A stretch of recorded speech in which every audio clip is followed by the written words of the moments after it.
Hola, ¿cómo están? Gracias por estar con nosotros en un nuevo episodio de CEFIA Podcast, este espacio en donde los profesionales conversan con los profesionales. Esperamos que estén teniendo una linda tarde, y a quienes nos escucharán de forma diferida, porque ya es fin de semana, pues también les deseamos un lindo fin de semana, que estén más reposados y siempre agradeciéndoles el espacio que nos regalan para que puedan escuchar un poco más sobre las ingenierías y la arquitectura. Vamos a conversar sobre la ciencia de la infraestructura verde, las soluciones basadas en la naturaleza, esta enorme evolución y este gran cambio que está teniendo la ingeniería, y lo digo porque la semana pasada también conversaba con nuestro invitado y nos ponía a reflexionar, pero sobre todo hacer ese cambio de chip, y sé que desde el punto de vista profesional para ustedes va a ser súper valioso el aporte que nos va a dar el ingeniero David Borge. Aquí le doy la bienvenida, que es agremiado del Colegio de Ingenieros Civiles. David, ¿qué tal? ¿Cómo está? Buenas tardes. Buenas tardes, muy bien, gracias por el espacio, y un saludo a las personas que están ahí haciendo lo que sea que estén haciendo y espero puedan disfrutar lo que vamos a conversar hoy de una manera más casual, pero ok. Si hablamos de ingeniería y lo que usted ha hecho en los últimos 10, 8 años, que es el que adelanto, que es investigar mucho, analizar muchos datos. Si le pregunto a dónde ha estado el punto de quiebre, o el punto en el que lo ha hecho todavía más difícil, o lo ha hecho pensar, vale la pena el camino que estoy tomando, ¿a dónde fue? ¿Qué pudo haber sido, David? Realmente fueron varios. Creo que cuando era estudiante siempre estaba de manera autodidacta investigando por mi cuenta y preguntándome siempre cómo podía resolver los problemas de una forma distinta a la que quizás me enseñaba mi profesor, o los métodos tradicionales de libro o calculadora o qué sé yo. Y siempre vi que fuera, o sea, en otras latitudes estaban haciendo como otras cosas, y procuraba siempre mantenerme como actualizado, y aún así no me llenaba. Eso me hizo inclusive, pues, a muy corto plazo, cuando me gradué de bachillerato en ingeniería civil, intentar estudiar un posgrado en ciencias de la atmósfera, estudiar los fenómenos atmosféricos, y entender la teleconexión que hay con fenómenos globales, regionales, locales. Y ahí me di cuenta que pues hay muchísima tecnología necesaria para poder entender, procesar y resolver problemas complejos como lo son de la ingeniería, porque en ingeniería manejamos muchísimos datos. Y vamos a ver, tradicionalmente en la U lo que a uno le enseñan es, bueno, algún lenguaje de programación muy sencillo, qué sé yo, C++ o macros, o trabajar en Excel o cosas así.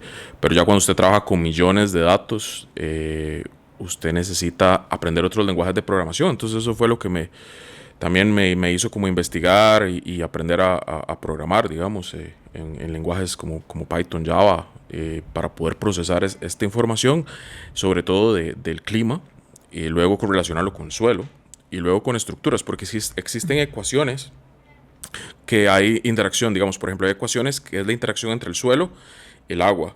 Luego están las ecuaciones que hay interacciones entre el agua y la estructura. Y hay ecuaciones que también nos explican cómo es el agua, suelo, estructura.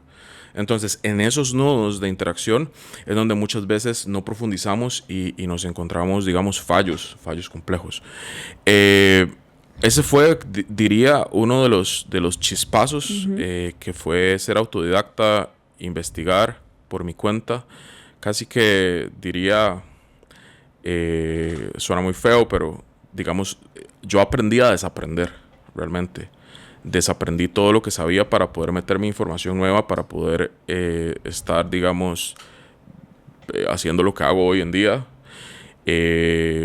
Otra cosa disruptiva fue cuando conocí los drones. Digamos, recuerdo en el año 2017, tenía un conocido que trabajaba con agricultura de precisión, con drones, y él me pidió que si le podía hacer un estudio hidrológico en ese momento, y que él me podía dar datos que él no sabía para qué servían. O sea, solo me dijo, bueno, esto saca el dron Y cuando yo vi lo que tenía, que tenía un modelo de elevación digital y que ese modelo de elevación digital había sido generado a partir de fotogrametría, y yo dije, o sea, entonces a partir de un aparato de estos con sensores, digamos, para corrección geodésico, puedo tener modelos de elevación digital y puedo hacer, digamos, topografía de precisión, y esto me puede ayudar a tener mejor resolución para poder hacer mis modelos hidrodinámicos. Eso fue otra revolución para mí. Entonces, cuando conocí los drones, después de ahí nunca más los solté. Otra revolución para mí fue en el año 2018. Conocí un profesor que es costarricense, pero trabaja en una universidad canadiense y lidera un proyecto muy importante dentro del bosque seco de Santa Rosa. Él me invitó para participar en su taller de campo con los muchachos. Lo que yo no me esperaba era que, él también es hidrólogo, era que él usaba un montón de sensores para medir el bosque. Entonces tenía estaciones de micrometeorología dentro de las parcelas de los bosques. Usaba drones con LIDAR, que yo en ese momento no conocía LIDAR, que básicamente LIDAR son rayos láser que se emiten a través del bosque para poder obtener la topografía, pero existen muchas más aplicaciones. Luego usaba LIDAR de tierra y correlacionaba todos estos datos de micrometeorología con el LIDAR de tierra, con el LIDAR de aire, y podía entender, por ejemplo, también tenía unas torres que mide una cosa que se llama eddy covariance, que es más o menos los flujos de carbono del bosque, y básicamente lo que hace eso es entender cómo respira el bosque. Entonces, la correlación de toda esta LOTs, digamos, de toda esta información de data, me voló la cabeza también. Y yo dije, bueno, ¿qué pasaría si yo toda esta data también la llevo a mi quehacer de la ingeniería y empiezo a explorar para poder tener modelos más precisos? Y bueno, y esa fue otra revolución. La otra revolución que fue importante para mí fue los sistemas bueno, antes se llamaban sistemas de drenaje sostenible, ya esa palabra, a pesar de que suena actual, eso ya no es actual, digamos, o los LIDs, entender cómo yo podía diseñar infraestructura simulando lo que pasaba en el bosque, ¿verdad? Simulando lo que hace una cuenca natural para poder, digamos, tener las variables típicas o las variables naturales de una cuenca hidrológica, que es básicamente infiltración, encharcamiento, percolación, intercepción. O sea, poder restaurar eso, digamos, en una ciudad que básicamente, como hablábamos en el programa de YouTube, el programa de acá de televisión, que básicamente la gama es un gran sartén de teflón. Entonces, si nosotros empezamos a abrir ese concreto y empezamos a permitir una piel nueva, una piel hidrológica nueva, empezamos a crear una esponja, ¿verdad? Ese término ahora que la ciudad esponja anda ahí muy trending, pero el tema es entender por qué es ciudad esponja, ¿verdad? ¿Cómo podemos ayudar a los sistemas de alcantarillado que ya no dan más? Ya las municipalidades no pueden colocar tubos faraónicos ahí de 10 metros, o sea, cuando el cauce lo que tiene es una sección determinada, o sea, no cabe más agua. Entonces necesitamos empezar de una forma lógica y natural, disminuir eso y ordenada. Con suerte algunas lo saben. Exacto. ¿Dónde están sus tuberías? La inmensa mayoría de los municipios no lo saben. De hecho, eso me trae a colación. Ahorita un cliente de una municipalidad estamos haciendo el plan maestro pluvial, que es un plan maestro que va a llevar muchos meses, inclusive años, y ahorita estamos en la etapa diagnóstica. En esa etapa diagnóstica pues se hace un levantamiento con robots dentro de las tuberías, se mete LiDAR en los pozos, se referencia absolutamente todo, o sea, se hace un censo de cada una de la infraestructura y después se hace toda una clasificación con sensores remotos satelitales, y luego se hacen modelaciones hidrológicas para más o menos entender cómo eso va cambiando, y es muy interesante. Y luego hay que ir a campo a tirar trazadores para saber si hay una tubería que pasa por debajo de las casas, preguntarle a la gente, porque la ciencia de la gente es muy importante. O sea, ningún modelo o nada de lo que nosotros hacemos tiene ningún sentido si nosotros no le preguntamos a los vecinos o a las personas sin que gente. habitan, ¿verdad? El presupuesto, sin el usuario. Exacto. El que mantiene vivo, porque además, Exacto. aunque pensemos que que son soluciones de un material específico, concreto, que se puede expandir o que se puede contraer, ningún sistema es inerte porque está en convivencia continua con el movimiento de las personas, con condiciones propias del planeta, Exacto. ¿verdad? Entonces, creo que eso es algo bien valioso que incluso creo que he podido aprender de las conversaciones que hemos tenido, ¿verdad? Específicamente aquí, que hemos conversado la semana pasada. Ya no podemos seguir pensando que todo está inerte, que el concreto es algo muerto, ¿verdad? Y que la ciudad es una cosa muerta si no hay gente, porque eso no es cierto. No, y también es importante recordar que, bueno, en mi caso, como ingeniero civil, o sea, yo me le debo a la gente. O sea, nosotros nos le debemos a la población. Si hay algo social, y aquí, perdón que lo interrumpa, David, si hay algo social y que a veces no lo habíamos comprendido así, son las ingenierías. Sí. Porque son para la gente. Si hay una cosa absolutamente social, que ya no es una cosa, ¿verdad? Una ciencia exacta, que era como antes nos lo decían, que son cosas que hay que desaprender y volver a aprender, es que todo lo que hace la ingeniería y la arquitectura tiene el fin que es el usuario y es el servicio y es el bienestar de la gente. No se hace nada para estar mal. Exacto. O sea, al final nosotros estamos al servicio de la población y lo que intentamos hacer es tratar de mejorar la civilización. Ese es nuestro trabajo, ¿verdad? Y ahí es donde viene otro punto. O sea, hay que atreverse a hacer cosas distintas. O sea, si nosotros no nos atrevemos a hacer cosas distintas y simplemente nos metemos a lo que dicen los códigos de otras latitudes, por ejemplo, o solo lo que nos dicen que hay que hacer y diseñamos un puente por manual o qué sé yo, cosas así, realmente no estamos yendo más allá. O sea, yo sé que la apuesta es grande, pero es importante, digamos, innovar y presentar soluciones diferentes porque los problemas que tenemos hoy en día son problemas complejos. Las inundaciones urbanas no son problemas sencillos ni aislados, son multifactoriales, tienen una serie de problemas no solo digamos, de escala científica o física, sino también política, social. Y si nosotros no entramos en ese tema, no entendemos ese tema y no tratamos de parecernos más a la naturaleza y seguimos con una posición arrogante, intentando ir en contra de la naturaleza, vamos a seguir sufriendo. Cada año hidrológico, me refiero al inicio de la época lluviosa, va a ser la misma, va a ser el mismo problema y el mismo sufrir.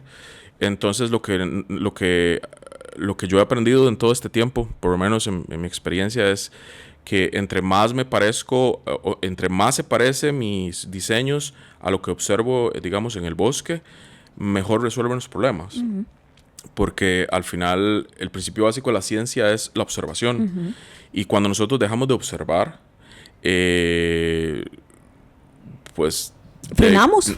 Ya no estamos ciegos. Sí. Y hay que recordar que la matemática es el lenguaje de la naturaleza y la naturaleza habla en términos de matemática. Entonces, si uno puede empezar a imitar, yo no me considero ningún inventor de nada, simplemente lo único que hago es imitar, observar y ver patrones y tratar de llevar eso, digamos, a escritorio y hacer modelos y pruebas y pruebas y pruebas y pruebas. Y a partir de eso, pues algunas clientes que son bien atrevidos dicen, yo quiero jugármela porque la verdad es que la verdad hemos venido haciendo lo mismo y no funciona y a veces funciona, a veces no funciona. Pero cuando no funciona nos deja lecciones muy grandes para que la próxima vez funcione mucho mejor. Y así es como se construye la ciencia y así es como se construye la ingeniería, ¿verdad? A prueba y error, así es como se construye. O sea, esto no es una ciencia exacta, esto es un camino para mejorar las condiciones de todos los costarricenses. Bueno, y es casi todo en la vida de esa forma. David, vamos a hacer una pausa y al volver yo quisiera un poco ya, ha ido usted mencionando aspectos tecnológicos, de diseño, la propia exploración que se ha hecho. Ya me dio una pincelada de algunos, de un trabajo específico con un municipio. Yo quisiera que al volver hablemos ya de esta exploración en donde usted hablaba de esta conciencia y de esta apertura completa de que hay que tratar de emular la naturaleza para repensar todo y hacer procesos, diseños y una convivencia más exitosa, que me cuente, ok, ya hice todo esto, hice todas las pruebas y errores de las que hablaba, ahora sí, ¿qué es lo que estoy haciendo que como profesional ¿verdad? En su ejercicio, que ahora sí va a empezar a dar resultados tangibles, pero que no solamente se ven ahora, sino que tendrán una visión a futuro de mediano y largo plazo. Así que hacemos la pausa y regresamos para seguir conversando con nuestro invitado. Okay. Pensar en Costa Rica. Es un documento técnico en donde se plantean una serie de realidades y recomendaciones sobre problemáticas nacionales. Recurso hídrico. ¿Sabías que alrededor de un 70% de las aguas residuales en Costa Rica no reciben tratamiento, según estudios de la IA y la UCR? El sector hidroeléctrico extrae la mayor cantidad de agua con un 76,3%, seguido del sector agrícola con un 19,4%, por lo que gestión sostenible es crucial para garantizar su acceso a largo plazo. ¿Qué propone Pensar en Costa Rica? Coordinación interinstitucional, establecer mecanismos claros de coordinación entre las distintas entidades responsables del manejo del recurso hídrico, monitoreo y evaluación, implementar sistemas de seguimiento que permitan medir los avances y realizar ajustes en las políticas públicas. Reformas legales. Se requiere la creación de una ley marco para la gestión integrada del recurso hídrico y el fortalecimiento de la IA y las ASADAS.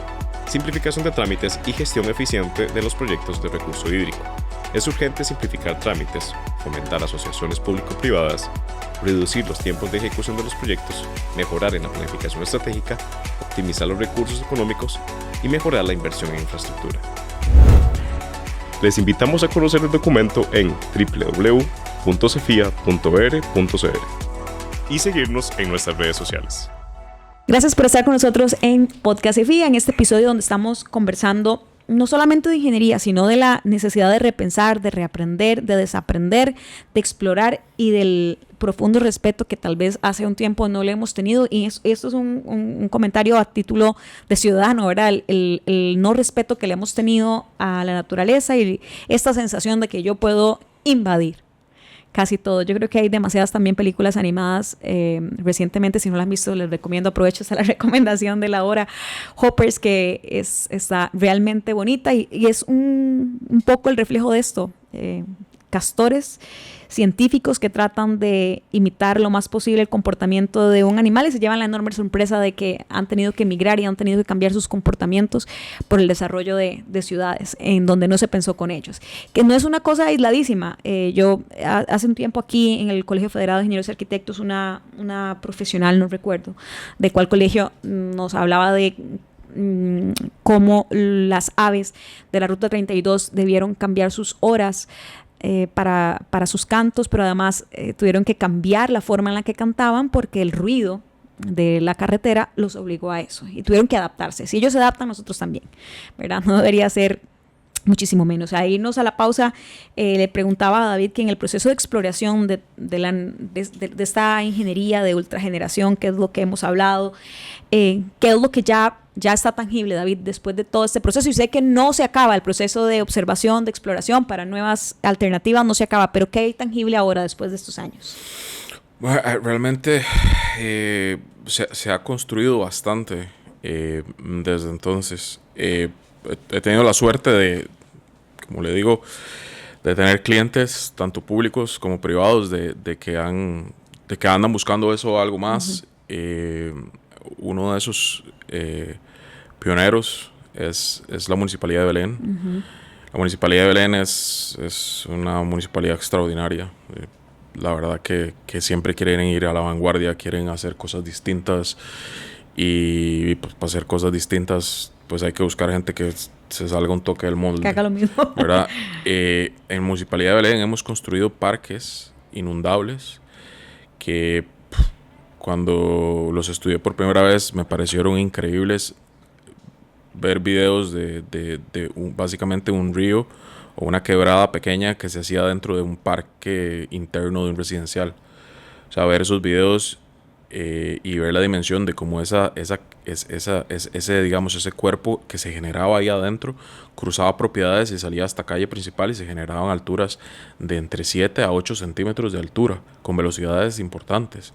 Entonces en ese caso particular, que es el que me voy a referir porque nos uh-huh. tomaría 10 programas hablar de todos los proyectos, ese parque que está ahí en Cariari de Belén se llama el Parque H.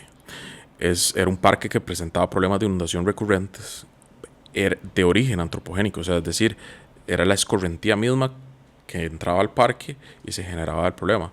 Entonces ahí la solución fue, primero, hicimos un gemelo digital a detalle con fotogrametría y LiDAR.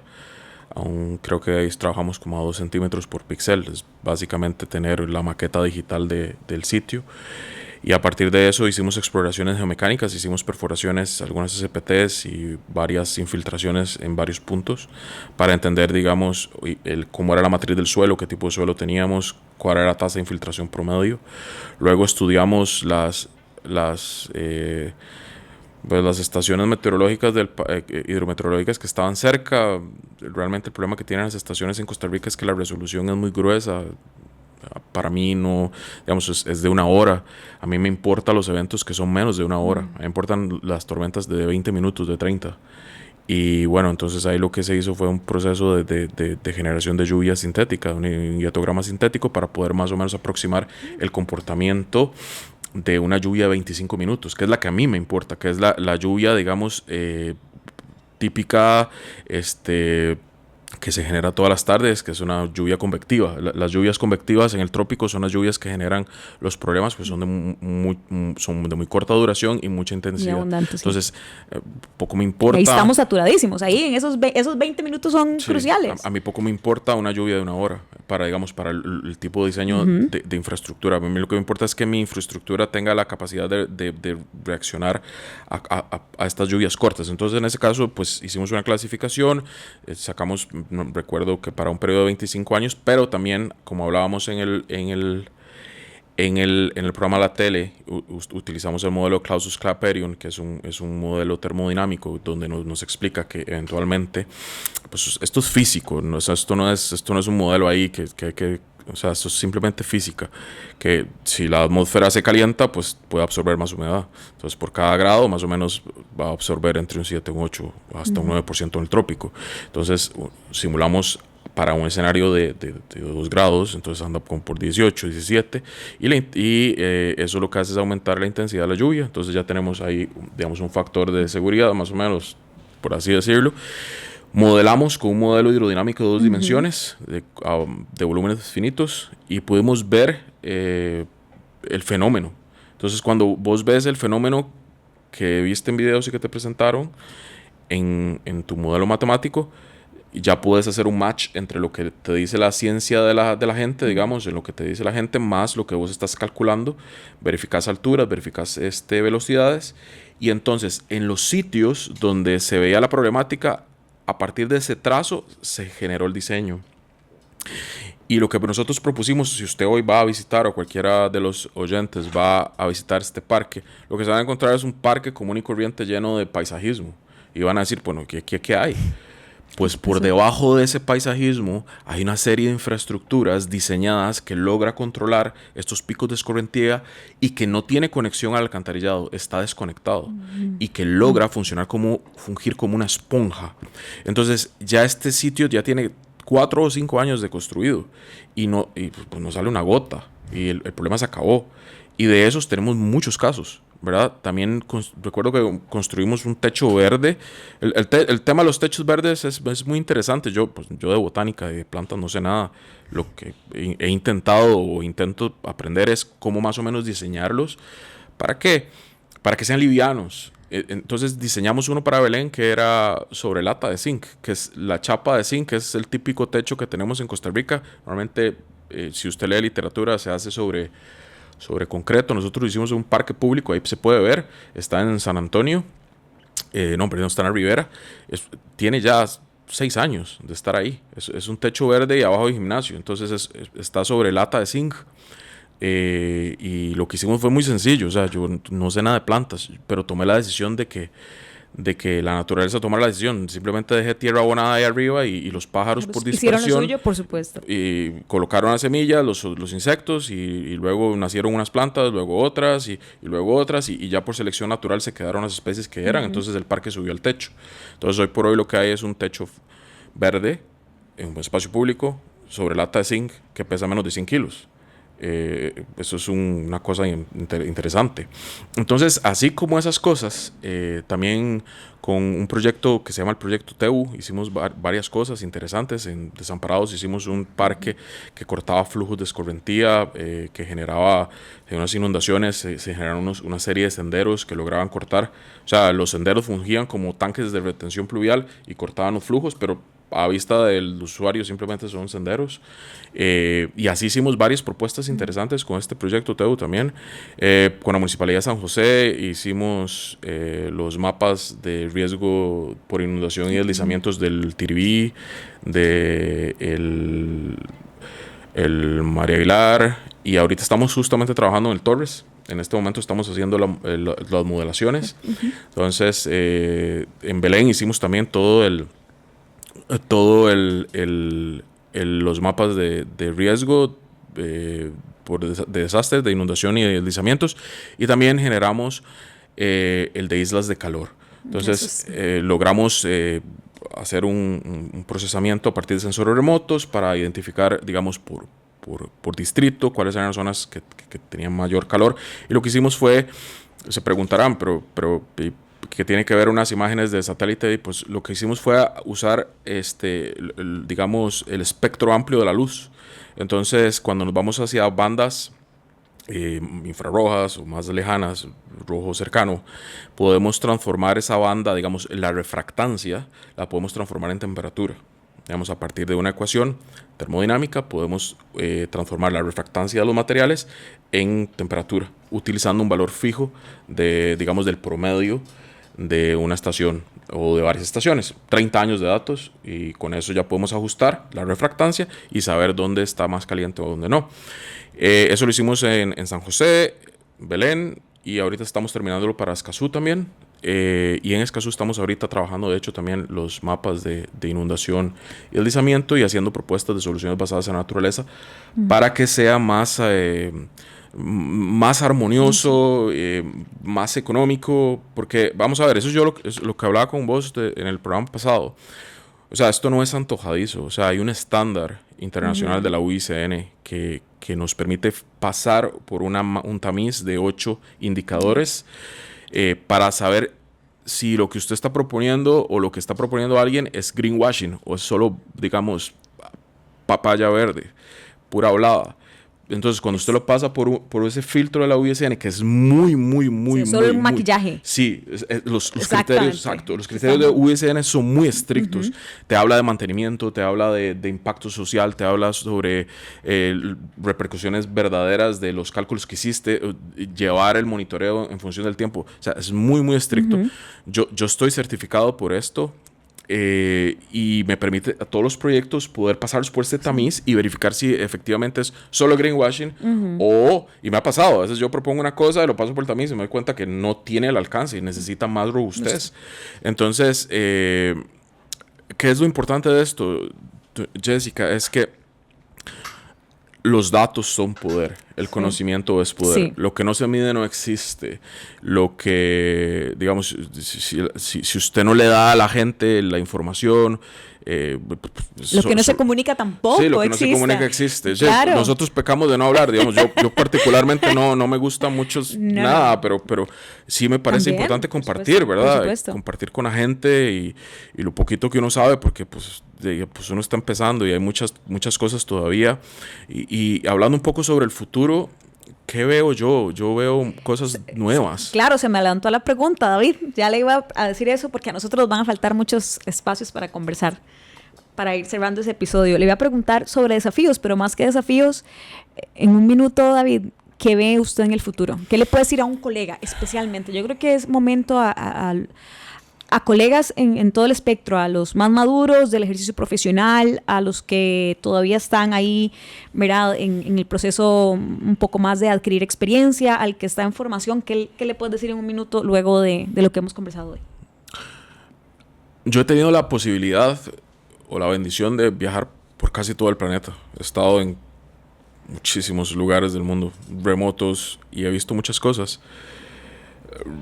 Me parece que los contenidos de las universidades, digamos, lo que uno estudia es universal, eso no va a cambiar nunca. El agua se va a mover siempre así, el suelo tiene ese comportamiento, las estructuras se comportan así. Lo que importa es el cómo lo enseñamos o las herramientas que aplicamos para poder hacer que esto sea más eficiente. El trabajo que nos tomaba antes 6 meses nos puede tomar ahora 2 días. La inteligencia artificial, por ejemplo, yo me acuerdo cuando empecé a trabajar en inteligencia artificial ahí con key-means y cosas muy, muy sencillas con código, pues ahora lo que tenemos son modelos de lenguaje amplio. Eso lo que es un espejo, eso lo que nos ayuda es amplificar nuestra voz y nuestros diseños. Realmente no viene a suplantarnos. Más bien mi visión del futuro es, y siempre ha sido así, es un futuro en donde sí, muchas personas ya no van a poder salir adelante con esto. Veo un futuro donde vamos a tener muchas máquinas y pastores de máquinas. Los pastores de máquinas somos los que vamos a entender cómo hablar con las computadoras y con la tecnología. Y los que no entendieron eso simplemente estarán fuera del mercado. Nosotros somos pastores de máquinas por defecto, somos ingenieros, trabajamos con ciencia. Las máquinas están para servirnos. Y entre más utilicemos esas herramientas piénselo como una extensión de un robot, un brazo gigante con músculos. Quizás usted no tiene la fuerza, pero con la modelo de inteligencia artificial, drones y robots, usted puede tener la fuerza para mover un edificio. Son solo extensiones, como Iron Man o esas cosas que ven ustedes en la tele. O sea, básicamente la tecnología lo que hace es mejorarnos, realmente no es eso. Entonces la ingeniería del futuro es una ingeniería que va a estar más multidisciplinaria en aspectos más complejos, más sensores remotos, más drones, más robots, más inteligencia artificial, pero los principios son los mismos. Lo que importa es que, digamos, los muchachos y las muchachas que están estudiando hoy, tanto arquitectura como cualquier ingeniería, por favor, aprendan a programar, aprendan a hablar con la máquina.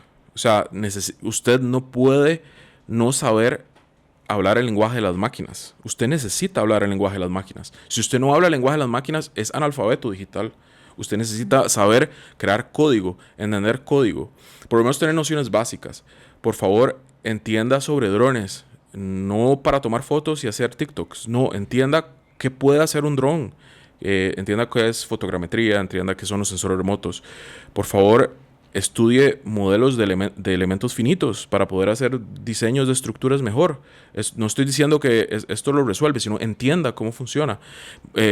Volúmenes finitos para la parte de fluidos. Exploremos más, o sea, realmente necesitamos aplicar más tecnología para poder resolver problemas que son más complejos, y créame que hay muchísimo trabajo, hay muchísima demanda de este tipo de cosas a nivel mundial. Pero si se quedan simplemente con lo que dice el libro, con lo que dice un folleto, con lo que dice una tabla Excel, no va a pasar nada. O sea, no va a pasar nada y no vamos a innovar. Yo creo que eso sería lo que podría traer. Y muy importante, observar la naturaleza. Vayan a Guayabo, observen lo que hacían nuestros antepasados. Vean el Museo de Oro, las cosas preciosas que ellos hacían. Ellos ya sabían cómo hacer las cosas. Vean la selva, observen. Y a partir de eso, correlacionen con lo que ya saben de matemáticas y demás, y empecemos a hacer... A ver, Costa Rica no tiene que parecerse a ninguna ciudad que existe. Nosotros tenemos que tener nuestra propia identidad. Yo imagino la ciudad de Costa Rica como grandes bosques urbanos llenos de verde, frescos, sostenibles, preciosos, con una arquitectura tropical y una envidia para para todos los países del mundo, una infraestructura que tenga la capacidad de ser resiliente frente a los embates de los diferentes fenómenos que nos afectan. Quizás no tiene que ser resistentes, tal vez quizás aprender a fallar también. Dejar de estar tirando concreto como locos ahí, como picapiedra, esas cosas, tratar de hacer cosas distintas, de ciencia mezclada con la naturaleza. Que es la diferencia entre hacer un jardín ahí como un paisajismo muy importante, pero es importante que se une con ingeniería para crear infraestructura real.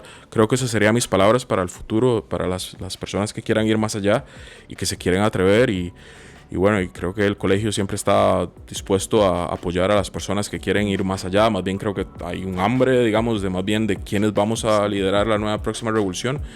Y bueno, eso sería, yo creo. David, muchísimas gracias por habernos acompañado. De verdad que ha sido súper interesante. No, gracias. Gracias. Y muchas gracias a ustedes también por habernos acompañado en este episodio.